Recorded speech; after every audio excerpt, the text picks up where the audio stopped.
What we observed this past weekend did more than just disrupt the NASCAR Cup Series standings. It potentially altered the entire tone of the current season. And the most astonishing aspect is that this is merely half of the narrative. While one driver achieved history in an unprecedented manner, significant tension is simultaneously building behind the scenes. I am referring to genuine friction, the type that can escalate a simple rivalry into something far more substantial. Two major stories are emerging from Circuit of the Americas. One unfolded on the track, while the other appears to be developing within the garage area. Trust me, both are critical if you are invested in this championship battle. Before we analyze these events, if you are a dedicated NASCAR enthusiast who thrives on this content weekly, please do me a favor. Hit the like button and subscribe to our channel. We are a new platform dedicated to honest, passionate NASCAR discussion from real fans, and you have found the right place. Now, let's discuss what transpired. The first story is one that will be discussed for years. Tyler Reddick accomplished something no driver has ever done in the entire history of the NASCAR Cup Series at the Circuit of the Americas. He did not merely win, he survived and executed perfectly, defeating the one competitor everyone considered untouchable on a road course. Piloting the number 45 Toyota for 23XI Racing, the team co-owned by Michael Jordan and Denny Hamlin, Reddick began the 2026 season with victories at Daytona, Atlanta, and now COTA, 3 consecutive wins to start the year. No one has ever achieved this. Not in the modern era, nor in the old school days. Furthermore, 23XI became the first team to win the first 3 races of a season since Petty Enterprises accomplished this feat in 1963. Let that sink in. The most incredible part is that he had to overcome Shane Van Gisbergen to do it. SVG started in 13th position and carved through the field as he typically does on road courses. By the end of Stage 1, he had advanced to 3rd. He and Ross Chastain had made short pit stops, sacrificing stage points for track position. Chastain actually won Stage 1, followed by Van Gisbergen, Michael McDowell, Chris Buescher, AJ Allmendinger, Ty Gibbs, Alex Bowman, Chase Elliott, Carson Hocevar, and Denny Hamlin. Ryan Blaney had demonstrated serious long-run speed early on, chasing down Chase Briscoe and taking control before strategy inverted everything. Stage 2 is when chaos began. Blaney regained the lead during pit cycles. Van Gisbergen restarted 15th with fresher tires. Connor Zilisch spun in Turn 1 after contact from Daniel Suarez. Noah Gragson spun between turns 6A and 6B. Josh Berry looped his car in the mid-pack, but continued. Alex Bowman received a pass-through penalty for an uncontrolled tire. Austin Dillon lost significant time due to a broken shifter. Up front, Reddick took control for the first time since starting from the pole. However, with 3 laps remaining in Stage 2, he pitted from the lead, sacrificing stage positioning for race strategy. This allowed Ty Gibbs to win Stage 2, followed by Allmendinger, Suarez, Todd Gilliland, Reddick, Bubba Wallace, Blaney, Cole Custer, William Byron, and Van Gisbergen. That display represented a true championship mindset, sacrificing short-term points for long-term gain. Stage 3 is where the intensity peaked. Reddick and Blaney were at the forefront. Van Gisbergen settled into 5th place. Eric Jones spun in the rear but recovered. Kyle Larson and Christopher Bell engaged in a heated battle within the top 10. Then, disaster struck for Chase Briscoe. A rear-end component failed with 32 laps remaining. He was running in the top 5, but became the first car to head to the garage. Green flag pit stops commenced. Reddick pitted with 26 laps left. Blaney followed. Van Gisbergen entered the pits a lap later, and then chaos ensued. Ross Chastain, the Stage 1 winner, spun off the track due to a loose wheel that actually detached. NASCAR deployed a caution flag.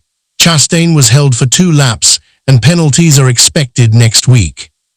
During that caution, some cars pitted, but Reddick, Blaney, Van Gisbergen, and Zilisch remained on older tires. This decision shaped the final outcome. Alex Bowman exited the car feeling ill, and Matt Crafton finished the race in the number 48 Hendrick Motorsports Chevrolet.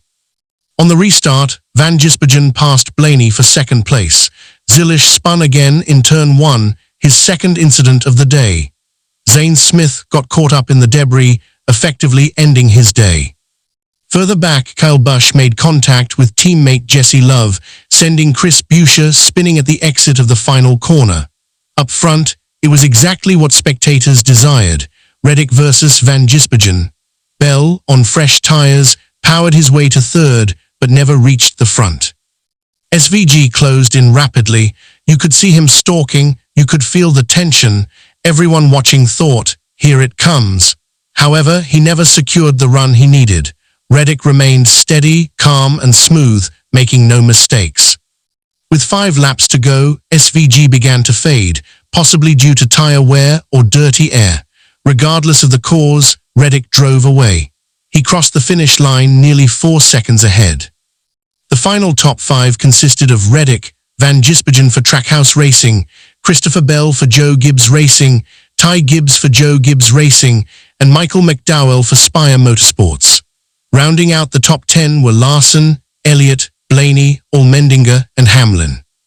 The race lasted 95 laps, totaling 2 hours, 58 minutes, and 52 seconds, 3 wins in 3 races. Reddick summarized it best, beating SVG on a road course.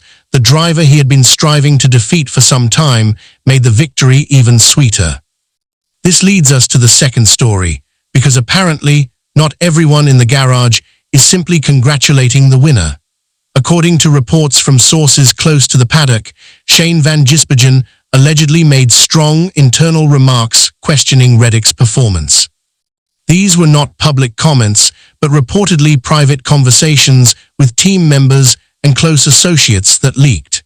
The claims suggest that Reddick's car might possess an invisible aerodynamic advantage.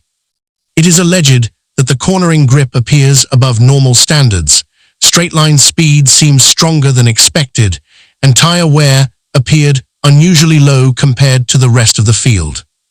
There were even references to subtle aerodynamic tweaks that are difficult to detect, possibly strategically positioned ballast to improve weight distribution and superior stability on corner exit. Let me be clear, there is zero official confirmation of anything irregular. NASCAR has not announced an investigation, and 23XI Racing has not released a statement. Nothing formal has occurred. These were reportedly private remarks, but insiders say the mood in the garage is tense. Consider this: 3 consecutive wins, a dominant performance at COTA where many expected SVG to control the day, and a comfortable margin under pressure. When someone wins in such a fashion, people start looking closely. Is this frustration from a competitor who was beaten fairly? Or is there genuine concern brewing? As a fan, I will say this: when you are making history, people will question you, especially in the next-gen era where regulations are tightly controlled. However, unless NASCAR finds evidence, this remains just talk. What it does do, however, is elevate this rivalry to another level. Reddick versus Van Gisbergen is no longer just about road courses. It is about pride, legitimacy, and dominance. From a championship perspective, Reddick sits atop the standings, looking unstoppable. He has essentially punched 3 playoff tickets already, possessing massive momentum and confidence. If this remains clean, we could be witnessing one of the greatest season starts in modern NASCAR history. If it becomes controversial, this could explode into the biggest technical storyline of the year.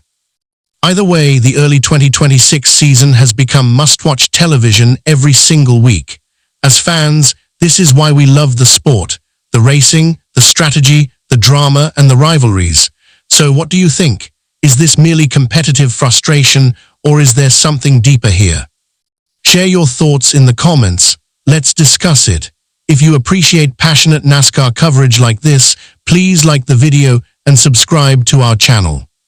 We are a new community building a base of hardcore fans, and if you are the kind of enthusiast who watches every lap, debates strategy, and cares deeply about this sport, you belong here. I will see you in the next one.